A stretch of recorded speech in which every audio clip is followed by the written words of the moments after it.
Of late ஃபேஷனபிளான ஒரு பிரேக்ஃபாஸ்ட்டாக இருப்பது என்னன்னா இந்த ட்ரை ஃப்ரூட் ஸ்மூத்தி. பாதாம், பிஸ்தா, முந்திரி, டேட்ஸு இதையெல்லாம் ஊற போட்டு ஒரு மிக்சியில் அடித்து அப்படியே குடித்தா ஒரு ஹெல்த்தியான பிரேக்ஃபாஸ்ட்டாக இருப்பதாக மக்கள் மனசில் ஒரு ஃபீலிங் இருக்குது. இது ஆக்சுவலாக கரெக்டாக அப்படிங்கிறத இந்த வீடியோவில் டீகோட் பண்ணிடலாம் வாங்க. இந்த ஒரு 10 பாதாம், முந்திரி, பிஸ்தா இதெல்லாம் போட்டு ஒரு பேரிச்சம்பளம் போட்டு அடித்து குடித்தா ஈஸியாக ஒரு 300லேருந்து 400 கேலரிஸ் வந்துடும். இந்த 300லேருந்து 400 கேலரிஸில் ஒரு 10 கிராம் புரோட்டீன் இருக்கும், ஒரு 2லேருந்து 3 கிராம் ஃபைபர் இருக்கும். ஆனால் ஒரு 50 கிராம் கார்போஹைட்ரேட், சிம்பிள் கார்போஹைட்ரேட்ஸும் ஒரு 20 கிராம் ஃபேட்டும் ஈஸியாக இருக்கும். இது ஒரு ஹை கேலரி டயட். காரணம் என்னென்னா விதைகளும் சரி, உலர்ந்த பழங்களுமே சரி ரொம்ப அதிகமான கலோரிகளை கொண்டது. இதுக்கு பதிலாக நீங்கள் என்ன சாப்பிட்லாம் தெரியுமா?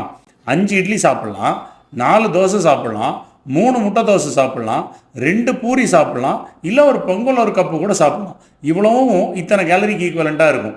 இதில் புரதம் நிறையா இருக்குது, ஹெல்த்தி ஃபேட்ஸ் நிறையா இருக்குங்கிறத நம்ம கணக்கு எடுத்துக்க வேண்டியதில்லை.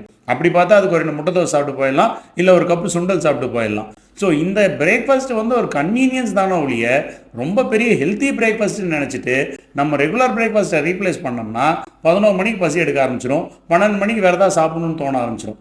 அதனால் நம்ம ரெகுலர் பிரேக்ஃபாஸ்ட்டு இதை விட மச் பெட்டர். இந்த வீடியோ யூஸ்ஃபுல்னு நினச்சிங்கன்னா 4 பேருக்கு ஷேர் பண்ணுங்கள்.